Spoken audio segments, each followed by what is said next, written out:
Hi dears, welcome back to my channel. അപ്പോൾ ഇന്ന് ഞാൻ വന്നിട്ടുള്ളത് വളരെ യൂസ്ഫുൾ ആയിട്ടുള്ള നല്ല നല്ല ടിപ്സ് ആൻഡ് ട്രിക്സ് ഒക്കെ കളക്ട് ചെയ്തിട്ട് തന്നെയാണ്. അപ്പോൾ വീഡിയോ എന്തായാലും നിങ്ങൾക്ക് ഉപകാരപ്പെടും. വീഡിയോയിൽ സ്കിപ്പ് ചെയ്ത് കണ്ട് ലൈക്ക് ചെയ്യുക, ഷെയർ ചെയ്യുക. സബ്സ്ക്രൈബ് ചെയ്യാതെ കാണുന്നവരുണ്ടെങ്കിൽ സബ്സ്ക്രൈബ് ചെയ്യുക. കൂടെ ഹൈപ്പ് എന്ന ഓപ്ഷൻ ഉണ്ട്, അതും കൂടെ ഒന്ന് ക്ലിക്ക് ചെയ്ത് സപ്പോർട്ട് ചെയ്യാൻ വേണ്ടിയിട്ട് മറന്നു പോകരുത്. പപ്പായയുടെ ആരോഗ്യ ഗുണങ്ങളും സൗന്ദര്യ ഗുണങ്ങളും എല്ലാവർക്കും അറിയാവുന്നതായിരിക്കും. എന്നാൽ ഇത് മാത്രമല്ല കേട്ടോ, പപ്പായയുടെ ഇലകളും പോഷകങ്ങളുടെ കലവറയാണ്. രക്തത്തിലെ പ്ലേറ്റ്ലെറ്റിന്റെ എണ്ണം വർദ്ധിപ്പിക്കാൻ പണ്ട് കാലം മുതൽക്കേ ഇത് ഉപയോഗിച്ചു വരുന്ന ഒന്ന് തന്നെയാണ്.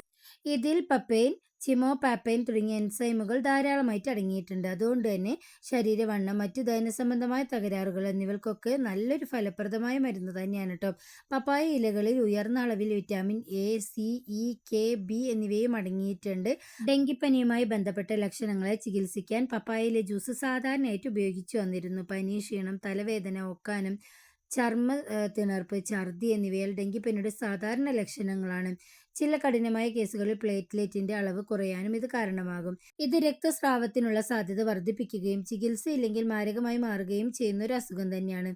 എന്നാൽ ഈ പപ്പായയിലെ ജ്യൂസ് നമ്മൾ സാധാരണയായി ഉപയോഗിക്കുന്നതിലൂടെ ഈ പപ്പായയിലെ ജ്യൂസ് രക്തത്തിലെ പ്ലേറ്റ്ലെറ്റിന്റെ അളവ് ഗണ്യമായി വർദ്ധിപ്പിക്കാൻ സഹായിച്ചിട്ടുണ്ടെന്ന് പഠനങ്ങൾ തെളിയിക്കുന്നുണ്ട്. മാത്രമല്ല, പ്രമേഹത്തെ ചികിത്സിക്കുന്നതിന് രക്തത്തിലെ പഞ്ചസാരയുടെ അളവ് മെച്ചപ്പെടുത്തുന്നതിനും പപ്പായയിലെ ജ്യൂസ് വളരെ നല്ലതാണ്.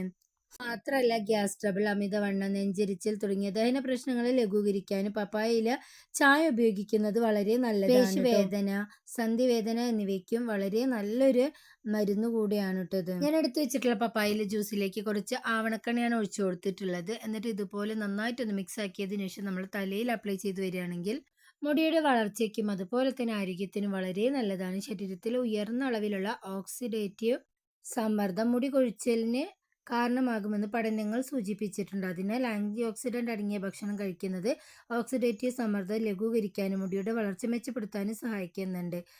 പപ്പായയിലെ ജ്യൂസിൽ ധാരാളമായിട്ട് ആന്റി ഫംഗൽ അടങ്ങിയിട്ടുള്ളത് കൊണ്ട് തന്നെ താരൻ മൂലമുണ്ടാകുന്ന പ്രശ്നങ്ങളെ നമുക്ക് നിയന്ത്രിക്കാൻ വേണ്ടിയിട്ടും പറ്റും കേട്ടോ. ജ്യൂസിനൊരു ചവർപ്പ് ടേസ്റ്റ് ആയിരിക്കും, അത് കുടിക്കാൻ ബുദ്ധിമുട്ട്. നല്ല ഇളയ ഇല തോരനായിട്ടും വെച്ചിട്ട് നമുക്ക് ഉപയോഗിക്കാവുന്നതേ ഉള്ളൂ.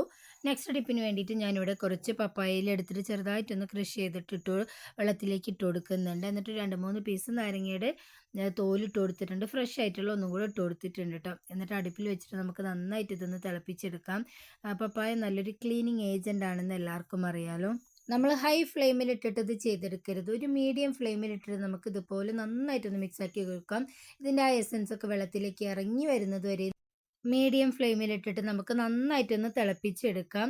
നല്ലൊരു ക്ലീനിങ് ഏജൻ്റ് ആണ് കേട്ടോ. നിങ്ങൾക്ക് വേണമെങ്കിൽ ഈ സമയത്ത് ഇതിലേക്ക് ഒരു നുള്ളു ബേക്കിംഗ് സോഡയും കൂടെ ആഡ് ചെയ്ത് കൊടുക്കാം. ഞാനിപ്പോൾ ഇട്ട് കൊടുക്കുന്നില്ല, അത് തികച്ചും ഓപ്ഷണലാണ്. ഇത് മാത്രം മതിയാവും. നല്ലൊരു ക്ലീനിങ് സൊല്യൂഷനാണ് നമ്മളിവിടെ ഉണ്ടാക്കിയിട്ടുള്ളത്. രാവിലെ തിരക്കിട്ട ജോലികളൊക്കെ കഴിഞ്ഞാൽ നമ്മുടെ വീടിൻ്റെ കിച്ചൻ്റെ അവസ്ഥ ഒരു പരിവായിരിക്കും അല്ലേ.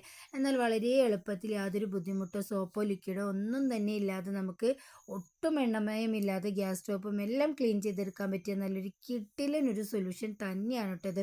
ഇപ്പോൾ കണ്ടില്ല, അതിൻ്റെ കളറൊക്കെ ഒന്ന് ചേഞ്ചായി ലൈറ്റ് പച്ചയായിട്ട് വന്നിട്ടുണ്ട്. ഈ സമയത്ത് നമുക്ക് ചെറുതായിട്ടൊന്ന് ചൂടാറി വന്ന് അരിച്ചും കൂടെ എടുക്കാവുന്നതാണ്. ഇനി ഇത് വെച്ചിട്ട് എന്തെല്ലാം ക്ലീൻ ചെയ്യാമെന്ന് നോക്കാം. ഇതിൻ്റെ വേസ്റ്റ് കളയേണ്ട ആവശ്യമില്ല. ജസ്റ്റ് ഒന്നുകൂടെ ഒന്ന് തിളപ്പിച്ചെടുക്കാനൊക്കെ നമുക്കിത് മതിയാവും. ഇതിലുള്ള നാരങ്ങ ജസ്റ്റ് ഒന്ന് ഞാൻ ഉടച്ചെടുത്തതിന് ശേഷം അതിൻ്റെ ആ എസൻസും കൂടി വെള്ളത്തിലേക്കൊന്ന് ആഡ് ചെയ്ത് കൊടുക്കുന്നുണ്ട്. ഇത്രയേ ഉള്ളൂ. നമുക്ക് വളരെ എളുപ്പത്തിൽ വീട്ടിൽ ചെയ്തെടുക്കാൻ പറ്റിയ ടിപ്പ് നിങ്ങളെല്ലാവരും ഒന്ന് ട്രൈ ചെയ്ത് നോക്കാം കേട്ടോ. ഇനി ഞാൻ ഇതിലേക്ക് ഇട്ട് കൊടുക്കാൻ വേണ്ടിയിട്ട് പോകുന്നത് ഡിഷ് വാഷ് ലിക്വിഡാണ് കേട്ടോ. അത് വളരെ കുറച്ച് മാത്രം. കാരണം നമ്മൾ ക്ലീൻ ചെയ്യുന്ന സമയത്ത് നമുക്ക് ചെറുതായിട്ടൊരു പതയൊക്കെ ഉണ്ടെങ്കിൽ നമുക്കത് യൂസ് ചെയ്യാൻ വേണ്ടിയിട്ടേ തോന്നുള്ളൂ. ചിലർക്കുള്ളൊരു പ്രശ്നമാണത്. അപ്പോൾ ഇതിലേക്ക് ഞാൻ ഇട്ട് കൊടുക്കുന്നത് ഇനി കാലിയായിട്ടുള്ള ടൂത്ത് പേസ്റ്റ് കവറാണ് കേട്ടോ. എത്ര ടൂത്ത് പേസ്റ്റ് കവർ ഉണ്ടെങ്കിലും നമുക്ക് ജസ്റ്റ് ഒന്ന് ഓപ്പൺ ചെയ്ത് നോക്കുന്ന സമയത്ത് അവിടെ ഇവിടെ ആയിട്ട് പേസ്റ്റ് ഉണ്ടാവുമല്ലേ. എന്നാൽ ഇതുപോലെയുള്ള ക്ലീനിങ് ആവശ്യങ്ങൾക്കൊക്കെ നമ്മൾ എടുക്കുകയാണെങ്കിൽ വളരെ നല്ലതായിരിക്കും. നന്നായിട്ട് അടിപൊളിയായിട്ട് ക്ലീനായി വരികയും ചെയ്യും. അപ്പോൾ ഞാൻ എടുത്തു വെച്ചിട്ടുള്ള എല്ലാ പേസ്റ്റ് കവറും വെള്ളത്തിലേക്ക് ഇട്ടിട്ട് നന്നായിട്ടൊന്ന് മിക്സ് ആക്കി എടുത്തിട്ടുണ്ട്. അപ്പോൾ നമ്മളുടെ സൊല്യൂഷൻ ഇവിടെ റെഡി ആയിട്ടുണ്ട്. ഇനി ഇത് വെച്ചിട്ട് നമുക്ക് എന്തെല്ലാം ക്ലീൻ ചെയ്ത് എടുക്കാമെന്ന് നോക്കാം. രാവിലെ തിരക്കിട്ട ജോലികളൊക്കെ കഴിഞ്ഞിട്ട് കിച്ചണിലേക്ക് നോക്കുന്ന സമയത്ത് നമുക്ക് തല പൊട്ടിപ്പോകുന്ന പ്രശ്നങ്ങളായിരിക്കും അല്ലേ. ഇതുപോലെ ഗ്യാസ് സ്റ്റോപ്പിലൊക്കെ എണ്ണമയം കാര്യങ്ങളൊക്കെ ഉണ്ടാകും. അതുപോലെ തന്നെ കൗണ്ടർ ടോപ്പിലും അവിടെ ഇവിടെയൊക്കെ ആയിട്ട് കുറേ പാത്രങ്ങളെല്ലാം തന്നെ ഉണ്ടാവും അല്ലേ. ഗ്യാസ് സ്റ്റോപ്പിൽ നമ്മൾ കുക്കിംഗ് ഒക്കെ ചെയ്യുന്ന സമയത്ത് ഇതുപോലെ എണ്ണമയം കാര്യങ്ങളൊക്കെ ഉണ്ടാവും. അത് നമ്മൾ വെറുതെ അങ്ങ് തുടച്ചെടുക്കുകയാണെങ്കിൽ അതൊന്നും പോവില്ല. എന്നാൽ ഇതുപോലൊരു സൊല്യൂഷൻ ഉണ്ടാക്കിയിട്ട് നമ്മളൊന്ന് തുടച്ചെടുക്കുകയാണെങ്കിൽ പുതിയതായിട്ട് വാങ്ങിയതുപോലെ തന്നെ നല്ല പള പള മിന്നി കിട്ടാൻ വേണ്ടിയിട്ട് സഹായിക്കുന്നതായിരിക്കും കേട്ടോ. അപ്പോൾ ഞാൻ ആ സൊല്യൂഷൻ ജസ്റ്റ് എല്ലായിടത്തും ഒന്ന് സ്പ്രേ ചെയ്ത് കൊടുത്തതിന് ശേഷം ഒരു 5 മിനിറ്റ് വെച്ചിട്ട് ജസ്റ്റ് ഒരു നനഞ്ഞ ക്ലോത്ത് വെച്ച് ഒന്ന് തുടച്ചെടുത്താൽ മാത്രം മതിയാവും. നല്ല അടിപൊളിയായിട്ട് പുതിയതുപോലെ തന്നെ നമുക്ക് മിന്നി കിട്ടുന്നതായിരിക്കും. വില കൂടിയ സൊല്യൂഷൻ ഒന്നും തന്നെ വാങ്ങിക്കേണ്ട ആവശ്യമില്ല. വീട്ടിലുള്ള ഈ ഒരു ഇൻഗ്രീഡിയൻസ് വെച്ച് തന്നെ നമുക്ക് നന്നായിട്ട് ക്ലീൻ ആക്കി എടുക്കാൻ വേണ്ടിയിട്ട് പറ്റും കേട്ടോ. അപ്പോൾ എല്ലാവരും ഈ ടിപ്സ് ഒന്ന് ട്രൈ ചെയ്ത് നോക്കുക. എന്നിട്ട് നിങ്ങൾക്ക് റിസൾട്ട് കിട്ടിയോ ഇല്ലയോ എന്ന് ഫീഡ്ബാക്സ് ആയിട്ട് അറിയിക്കാൻ വേണ്ടിയിട്ടും മറന്നു പോകരുതേ. അപ്പോൾ ഗ്യാസ് സ്റ്റോപ്പൊക്കെ ഒന്ന് ക്ലീൻ ആക്കി എടുത്തതിന് ശേഷം ഞാനിവിടെ ക്ലീൻ ചെയ്തെടുക്കുന്നത് സിങ്കാണ് കേട്ടോ. കിച്ചൺ സിങ്കിൽ വല്ലാത്തൊരു ബാഡ് സ്മെല്ലും കാര്യങ്ങളൊക്കെ തന്നെ ഉണ്ടാവാറുണ്ട്. ഇതുപോലൊരു സൊല്യൂഷൻ ഉണ്ടാക്കിയിട്ട് നമ്മളൊന്ന് കഴുകി ക്ലീൻ ആക്കി എടുക്കുകയാണെങ്കിൽ നല്ല അടിപൊളിയായിട്ട് കറകളൊക്കെ പോയിട്ട് വെട്ടി തിളങ്ങാൻ വേണ്ടിയിട്ട് സഹായിക്കുന്നതായിരിക്കും. അപ്പോൾ എല്ലാവരും ഈ ടിപ്സും ഒന്ന് ട്രൈ ചെയ്ത് നോക്കുക കേട്ടോ. ഇത് ഉപയോഗിച്ച് നമുക്ക് വോൾ ടൈൽ അതുപോലെ തന്നെ ഫ്ലോർ ടൈൽ ഒക്കെ നല്ല കറയൊക്കെ പോയിട്ട് പളപള മിന്നി കിട്ടാൻ വേണ്ടിയിട്ട് നമുക്കിത് ഉപയോഗിക്കാവുന്നതാണ്. എന്ത് തരം ക്ലീനിങ്ങിലും നമുക്ക് ചെയ്ത് നോക്കാൻ പറ്റിയ നല്ലൊരു കിടിലൻ സൊല്യൂഷൻ തന്നെയാണ് കേട്ടോ ഞാൻ ഉണ്ടാക്കി കാണിച്ചു തന്നിട്ടുള്ളത്. അപ്പോൾ പപ്പായയിൽ ഉണ്ടെങ്കിൽ ഉറപ്പായിട്ട് നിങ്ങൾ ഈ രീതിയിലൊന്ന് ട്രൈ ചെയ്ത് നോക്കുക. എന്നിട്ട് നിങ്ങളുടെ വിലയേറിയ അഭിപ്രായങ്ങളൊക്കെ പറയാൻ വേണ്ടിയിട്ട് മറന്നു പോകരുത്. അപ്പോൾ ബാക്കിയുള്ള സൊല്യൂഷൻ വെച്ചിട്ട് ഞാൻ ക്ലോസറ്റാണ് കേട്ടോ ക്ലീൻ ചെയ്തെടുക്കുന്നത്. ജസ്റ്റ് ഒന്ന് ഒഴിച്ചു കൊടുത്തതിന് ശേഷം ഒരു 5 മിനിറ്റ് കഴിഞ്ഞ് നമ്മൾ ബ്രഷ് വെച്ചിട്ട് മെല്ലെ ഒന്ന് ഉരച്ചു കൊടുത്താൽ തന്നെ നല്ല അടിപൊളിയായിട്ട് ക്ലീനായി വരുന്നതായിരിക്കും. എല്ലാവരും ഒന്ന് ട്രൈ ചെയ്ത് നോക്കുക കേട്ടോ. അപ്പോൾ ജസ്റ്റ് എല്ലായിടത്തും ഒന്ന് ഒഴിച്ചു കൊടുത്തതിന് ശേഷം ഞാൻ ബ്രഷ് വെച്ചിട്ടൊന്ന് ഉരച്ചു കൊടുക്കുന്നുണ്ട്. അപ്പോൾ തന്നെ നിങ്ങൾ കാണുന്നുണ്ടാവും അഴുക്കൊക്കെ പോയിട്ട് നല്ല അടിപൊളിയായിട്ട് പുതിയതുപോലെ തന്നെ നമുക്കിവിടെ മിന്നി കിട്ടിയിട്ടുണ്ട്. അപ്പോൾ എല്ലാവരും ഈ ടിപ്സും ഒന്ന് ട്രൈ ചെയ്ത് നോക്കണേ. ഒരു 10 മിനിറ്റിന് ശേഷം നന്നായിട്ടൊന്ന് കഴുകിയെടുക്കുന്നുണ്ട്. ലൈവായിട്ടിൻ്റെ റിസൾട്ട് നിങ്ങൾ കാണുന്നുണ്ടല്ലോ. ട്രൈ ചെയ്ത് നോക്കുക കേട്ടോ. നെക്സ്റ്റ് ടിപ്പ് എന്താണെന്ന് കണ്ടു നോക്കാം. അതിന് വേണ്ടിയിട്ട് ഞാനിവിടെ കുറച്ച് പപ്പായയിൽ ജസ്റ്റ് ഒന്ന് ക്രഷ് ചെയ്തെടുക്കുന്നുണ്ട്. തളിരില എടുക്കുകയാണെങ്കിൽ നമുക്ക് പെട്ടെന്ന് ഇതുപോലെ ചതച്ച് കിട്ടുന്നതായിരിക്കും. ഇനി ഞാൻ എടുത്തിട്ടുള്ളത് ആവണക്കെണ്ണയാണ്. നിങ്ങൾക്ക് വേണമെങ്കിൽ ഇതിന് പകരമായിട്ട് ഒലിവ് ഓയിൽ അല്ലെങ്കിൽ എള്ളെണ്ണയോ വേപ്പെണ്ണയോ ഒക്കെ എടുക്കാം. ചെറുതായിട്ടൊന്ന് തന്നെ ചൂടായി വന്നതിന് ശേഷം നേരത്തെ നമ്മൾ ചതച്ച് വെച്ചിട്ടുണ്ടായിരുന്ന മിക്സ് ഇതിലേക്ക് ഇട്ടിട്ട് നന്നായിട്ടൊന്ന് മിക്സാക്കി കൊടുക്കാം. ഇതെന്തിനാണെന്ന് വെച്ചാൽ രാവിലെ നമ്മൾ പെട്ടെന്ന് ബെഡിൽ നിന്നും എഴുന്നേൽക്കുന്ന സമയത്ത് കാലിൻ്റെ ഉപ്പൂറ്റി വേദനിക്കാറുണ്ട്, അല്ലെങ്കിൽ കാലിൻ്റെ മുകളിൽ കൈയിൻ്റെ ജോയിൻസ് ഒക്കെ വേദനിക്കാറുണ്ടല്ലേ. ഇതുപോലൊന്ന് ഉണ്ടാക്കിയിട്ട് ചൂടോട് കൂടെ തന്നെ നമ്മൾ വേദനയുള്ള ഭാഗത്തൊക്കെ ഒന്ന് വെച്ച് കൊടുക്കുകയാണെങ്കിൽ പെട്ടെന്ന് ക്യൂറായി വരുന്നതായിട്ട് നമുക്ക് കാണാം. 5 പൈസ ചിലവില്ലാതെ വീട്ടിലുണ്ടാക്കി എടുക്കാൻ പറ്റിയ ഒരു സംഭവം നിങ്ങളൊന്ന് ഉണ്ടാക്കി നോക്കുക കേട്ടോ. പിന്നെ അത് അടുത്തതായിട്ട് ഇതൊന്നും അല്ലെങ്കിൽ നമുക്ക് പപ്പായയിലെ തളിരിലെടുത്തിട്ട് ജസ്റ്റ് തോരൻ വെച്ച് കഴിക്കുകയാണെങ്കിൽ നമ്മളെ ശരീരത്തിന് വളരെ നല്ലതായിരിക്കും. നെക്സ്റ്റ് ടിപ്പിന് വേണ്ടിയിട്ട് ഞാനിവിടെ എടുത്തിട്ടുള്ളത് പപ്പായ ഇലയുടെ ജ്യൂസ് തന്നെയാണ്. എന്നിട്ട് അതിലേക്ക് കുറച്ച് കടലമാവ് ഇട്ട് കൊടുക്കുന്നുണ്ട്. ഇങ്ങനെ നമ്മൾ ചെയ്യുന്നതിലൂടെ ചർമ്മത്തിൻ്റെ മൃദുകോശങ്ങൾ നീക്കം ചെയ്യാനും സുഷിരങ്ങൾ അടയ്ക്കാനും മുഖക്കുരു തടയാനും ഇതിന് കഴിയും. മാത്രമല്ല പപ്പായയിലെ വിറ്റാമിൻ സി കറുത്ത പാടുകൾ കുറയ്ക്കാനും കൊളാജിൻ, എലാസ്റ്റിൻ എന്നിവയുടെ ഉൽപ്പാദനത്തെ പിന്തുണയ്ക്കാൻ വേണ്ടിയിട്ടും സഹായിക്കുന്നുണ്ട്. നെക്സ്റ്റ് ടിപ്പിന് വേണ്ടിയിട്ട് ഞാനിവിടെ പപ്പായയില നന്നായിട്ട് അരച്ചെടുത്തതിന് ശേഷം അതിലേക്ക് ഒരു വെളുത്തുള്ളി കുറച്ച് മഞ്ഞൾപ്പൊടിയും കൂടെ ഇട്ട് മിക്സാക്കി കൊടുക്കുന്നുണ്ട്. നമ്മൾ നഖത്തിൽ വരുന്ന ഇൻഫെക്ഷൻസിനൊക്കെ നല്ലൊരു മരുന്ന് തന്നെയാണ് കേട്ടോ ഇത്. വളരെ എളുപ്പത്തിൽ നമുക്ക് ചെയ്തെടുക്കാൻ വേണ്ടിയിട്ടും പറ്റുന്നതാണ്. അപ്പോൾ എല്ലാവരും ഈ രീതിയിലും ഒന്ന് ട്രൈ ചെയ്ത് നോക്കിയിട്ട് ഫീഡ്ബാക്ക്സ് അറിയിക്കുക. നിങ്ങൾക്ക് പപ്പായയില ഇല്ലെങ്കിൽ ഓൺലൈനായിട്ട് ഇതൊക്കെ അവൈലബിൾ ആണ്. അത് വാങ്ങിച്ച് നിങ്ങൾ യൂസ് ചെയ്യാൻ വേണ്ടിയിട്ട് പ്രത്യേകം നോക്കുക കേട്ടോ. അപ്പോൾ കൊതുക് ശല്യം മൂലം പൊറുതിമുട്ടിയവർക്കുള്ള നല്ലൊരു കിടിലൻ ടിപ്പാണ്. അതിന് വേണ്ടിയിട്ട് 2 ചിരട്ട നന്നായിട്ടൊന്ന് കത്തിച്ചെടുത്തിട്ടുണ്ട്. ഇപ്പം നന്നായിട്ട് കണലായിട്ട് ഇവിടെ വന്നിട്ടുണ്ട്. അതിൻ്റെ മുകളിലേക്കായിട്ട് ഞാൻ ഒരു കർപ്പൂരം അതുപോലെ തന്നെ പപ്പായയില ഇലയും കൂടെയാണ് ഇട്ട് കൊടുത്തിട്ടുള്ളത്. ഇതുപോലെ നമ്മൾ ചെയ്യുന്ന സമയത്ത് ഇതിൻ്റെ പുക മൂലം നമ്മുടെ വീട്ടിൽ ഒളിഞ്ഞിരിക്കുന്ന പാറ്റ, പല്ലി, എട്ടുകാലി അതുപോലെ തന്നെ ഈച്ചയൊക്കെ ഓടി രക്ഷപ്പെടുന്നതായിരിക്കും. ഇത് ശ്വസിക്കുന്നത് മൂലം യാതൊരു പ്രോബ്ലം വരുന്നതല്ല. അപ്പോൾ എല്ലാവരും ട്രൈ ചെയ്ത് നോക്കുക കേട്ടോ. നെക്സ്റ്റ് ടിപ്പിന് വേണ്ടിയിട്ട് ഞാനിവിടെ എടുത്തിട്ടുള്ളത് പപ്പായയില തന്നെയാണ്. ഇതിൽ കുഞ്ഞൻ മീനുകൾ മത്തിയൊക്കെ കൊണ്ടുവരുന്ന സമയത്ത് നിങ്ങൾ ശ്രദ്ധിച്ചിട്ടുണ്ടാകും, സിങ്കായാലും നമ്മളെ പാത്രങ്ങളായാലും ഭയങ്കര ഒരു ബാഡ് സ്മെല്ലായിരിക്കുമല്ലേ.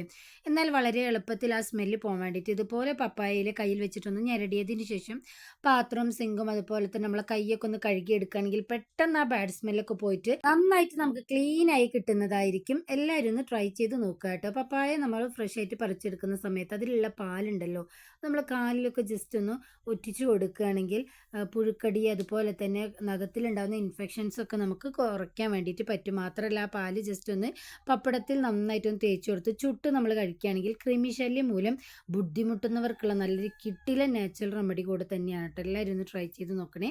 നെക്സ്റ്റ് നമ്മളുടെ നരച്ച മുടി മൂലം ബുദ്ധിമുട്ടുന്നവർക്കുള്ള നല്ലൊരു നാച്ചുറൽ റെമഡിയാണ്. അതിന് വേണ്ടിയിട്ട് കുറച്ച് പനിക്കൂർക്കയുടെ ഇലയും അതുപോലെ തന്നെ കുറച്ച് പപ്പായയുടെ ഇലയും ഇട്ടിട്ട് നന്നായിട്ട് ഞാനൊന്ന് അരച്ചെടുക്കുന്നുണ്ട്. ഡൈ യൂസ് ചെയ്യുമ്പോൾ ചിലവർക്കെങ്കിലും പനി, ജലദോഷം, നീരിറക്കം ഒക്കെ തന്നെ ഉണ്ടാവാറുണ്ടല്ലേ. അത് ഒഴിവാക്കാൻ വേണ്ടിയിട്ട് നമ്മളുടെ ഈ ഒരു പനിക്കൂർക്ക നമ്മളെ സഹായിക്കുന്നതാണ്. അപ്പം അതിന് വേണ്ടിയിട്ടാണ് ഇത് ചേർത്ത് കൊടുത്തിട്ടുള്ളത്. മാത്രമല്ല മുടി നന്നായിട്ട് വളരാനും മുടിവേരുകൾക്ക് ബലം നൽകാനും ഇത് സഹായിക്കുന്നുണ്ട്. അപ്പോൾ നമ്മുടെ ആ സൊല്യൂഷൻ ഒന്ന് നന്നായിട്ടൊന്ന് അരിച്ചെടുത്തതിന് ശേഷം ഒരു ചട്ടി ഞാൻ എടുത്തിട്ടുണ്ട്. എന്നിട്ട് അതിലേക്ക് കുറച്ച് മൈലാഞ്ചി പൊടിയും കുറച്ച് നെല്ലിക്കപ്പൊടിയും ഇട്ടിട്ട് ജസ്റ്റ് ഒന്ന് ഈ രീതിയിലൊന്ന് ചൂടാക്കി എടുക്കാം. പ്രത്യേകം ശ്രദ്ധിക്കുക, നിങ്ങൾ എടുക്കുന്ന പൊടികൾ നല്ല ക്വാളിറ്റി, നല്ല ബ്രാൻഡഡ് ആയിട്ടുള്ളതും എടുക്കുകയാണെങ്കിൽ നല്ല റിസൾട്ട് തന്നെയായിരിക്കും കിട്ടുന്നത്. എന്നിട്ട് അതിലേക്ക് നേരത്തെ നമ്മൾ ഉണ്ടാക്കി വെച്ചിട്ടുണ്ടായിരുന്ന ജ്യൂസ് കുറച്ചായിട്ട് ഒഴിച്ചിട്ട് നന്നായിട്ടൊന്ന് മിക്സാക്കി കൊടുക്കാം. ഇനി അതിലേക്ക് ഇട്ട് കൊടുത്തത് കൊക്കോ പൗഡർ ആണ് കേട്ടോ. മുടിക്ക് വളരെയധികം ഗുണം നൽകുന്ന ഒന്ന് തന്നെയാണ് കൊക്കോ പൗഡർ. ഇതിൻ്റെ ഗുണങ്ങളൊന്നും പറഞ്ഞ് ഞാൻ നിങ്ങളെ ബോറടിപ്പിക്കുന്നില്ല. ജസ്റ്റ് ഗൂഗിൾ ചെയ്ത് നോക്കിയാൽ മനസ്സിലാവുന്നതാണ്. എന്നിട്ടൊരു ഓവർനൈറ്റ് ഇതുപോലെ ഒന്ന് വെച്ച് കൊടുക്കുകയാണെങ്കിൽ നന്നായിട്ട് നമ്മളുടെ ഡൈ ഇവിടെ റെഡിയായി കിട്ടുന്നതാണ്. പിറ്റേ ദിവസം രാവിലെ ഉള്ളൊരു വ്യൂ ആണ് നിങ്ങൾ കാണുന്നത്. നന്നായിട്ട് നമ്മളുടെ ഡൈ ഇവിടെ റെഡി ആയിട്ടുണ്ട്. ഇനി നമുക്ക് ലൈവായിട്ട് ഇതെങ്ങനെ തലയിൽ അപ്ലൈ ചെയ്യാമെന്ന് നോക്കാം. കുഞ്ഞു നരകളൊക്കെ ഉള്ളവർക്കാണെങ്കിൽ ഒറ്റ യൂസിൽ തന്നെ നല്ല റിസൾട്ട് കിട്ടുന്നതായിരിക്കും. കുറച്ച് അധികം നരയുള്ളവർ ഒരു 2-3 പ്രാവശ്യമൊക്കെ നിങ്ങൾ അടുപ്പിച്ച് യൂസ് ചെയ്യുകയാണെങ്കിൽ നന്നായിട്ട് നാച്ചുറലായിട്ട് നമ്മുടെ മുടി കറുപ്പിക്കാൻ വേണ്ടിയിട്ട് പറ്റുന്നതായിരിക്കും. കെമിക്കൽസ് ഒക്കെ യൂസ് ചെയ്യുന്നവർക്കുണ്ടെങ്കിൽ പെട്ടെന്നൊരു റിസൾട്ട് കിട്ടും. കണ്ടില്ല, അവിടെ എവിടെയായിട്ട് റെഗുലർ ആയിട്ട് യൂസ് ചെയ്യുന്നതിലൂടെ നല്ലൊരു നാച്ചുറൽ നമ്മുടെ മുടി മുടിയിൽ അപ്ലൈ ചെയ്ത് അരമണിക്കൂറിന് ശേഷം ഷാമ്പൂ ഉപയോഗിക്കാതെ നമുക്ക് 100% നമുക്ക് ബ്ലാക്ക് ആയിട്ട് കിട്ടിയിട്ടുണ്ട്. എല്ലാവരും ഒന്ന് ഈ രീതിയിലൊന്ന് ട്രൈ ചെയ്ത് നോക്കിയിട്ട് ഫീഡ്ബാക്ക്സ് അറിയിക്കാൻ വേണ്ടിയിട്ട് മറന്നു പോകരുത്. നെക്സ്റ്റ് ടിപ്പ് എന്താണെന്ന് കണ്ടു നോക്കാം. നമ്മുടെ വീട്ടിൽ ശല്യക്കാരെ കൊണ്ടിരിക്കുന്ന കൊതുക്, ഈച്ച എന്നിവയെ തുരത്താനുള്ള നല്ലൊരു റെമഡിയാണ് കേട്ടോ. അപ്പോൾ അതിന് വേണ്ടിയിട്ട് പപ്പായ നന്നായിട്ടൊന്ന് അരച്ചെടുത്തതിന് ശേഷം അതിലേക്ക് ഗ്രാമ്പു പൊടിച്ചതും അതുപോലെ തന്നെ കുന്തിരിക്കാണ് കേട്ടോ ഞാനിപ്പോൾ ഇട്ട് കൊടുക്കുന്നത്. ചെറിയ പീസസ് ആയിട്ടൊന്ന് കട്ട് ചെയ്തിട്ട് കൊടുത്തതിന് ശേഷം നന്നായിട്ട് അരച്ചിട്ട് നമുക്ക് ഇതുപോലെ ഒരു ന്യൂസ് പേപ്പറിലേക്ക് ആക്കിയിട്ട് തേച്ച് കൊടുത്ത് ജസ്റ്റ് ഒന്ന് ഉണക്കിയെടുക്കാം. നല്ല മഴയുള്ള സമയത്താണെങ്കിൽ നമ്മൾ ഉപയോഗിക്കാത്ത ഏതെങ്കിലും ഒരു ചട്ടിയൊക്കെ ഉണ്ടെങ്കിൽ ജസ്റ്റ് ഒന്ന് ചൂടാക്കിയതിന് ശേഷം നമുക്ക് ഇതുപോലെ യൂസ് ചെയ്യാവുന്നതാണ്. അപ്പോൾ ഞാനിപ്പോൾ വെയിലുള്ളതുകൊണ്ട് പുറത്ത് വെച്ചിട്ടാണ് കേട്ടോ ചെയ്തിട്ടുണ്ടായിരുന്നത്. പേപ്പറിൽ മാത്രമല്ല നേരിയ തുണിയിലും ഞാനൊന്ന് ചെയ്തെടുത്തിട്ടുണ്ടായിരുന്നു. എല്ലാം ഒന്ന് നന്നായിട്ട് ഉണങ്ങിയതിന് ശേഷം ഇതുപോലെ ഒന്ന് കട്ട് ചെയ്തെടുക്കാം. സന്ധ്യാസമയത്ത് ഇതുപോലെ കണലുണ്ടാക്കിയിട്ട് അതിലേക്ക് വെച്ച് കൊടുത്ത് ജസ്റ്റ് ഒന്ന് പുകച്ചെടുക്കുകയാണെങ്കിൽ തന്നെ ശല്യക്കാരായി കൊണ്ടിരിക്കുന്ന ഈച്ച, അതുപോലെ തന്നെ പാറ്റ, പല്ലി, കൊതുക് എന്നിവയൊക്കെ നമുക്ക് ഓടിക്കാൻ വേണ്ടിയിട്ട് പറ്റുന്നതായിരിക്കും. ഇതുപോലെ കുറച്ചധികം തന്നെ ഉണ്ടാക്കിയിട്ട് നമുക്ക് കണ്ടെയ്നറിൽ സൂക്ഷിച്ച് വെക്കുകയാണെങ്കിൽ ആവശ്യത്തിനനുസരിച്ച് സന്ധ്യാസമയത്ത് എടുത്ത് നമുക്ക് കത്തിക്കാവുന്നതേ ഉള്ളൂ. എല്ലാവരും ഈ രീതിയിലൊന്ന് ട്രൈ ചെയ്ത് നോക്കിയിട്ട് ഫീഡ്ബാക്ക്സ് അറിയിക്കുക. പുതിയ നല്ലൊരു വീഡിയോ ആയിട്ട് വരുന്നത് വരെ എല്ലാവർക്കും ബൈ.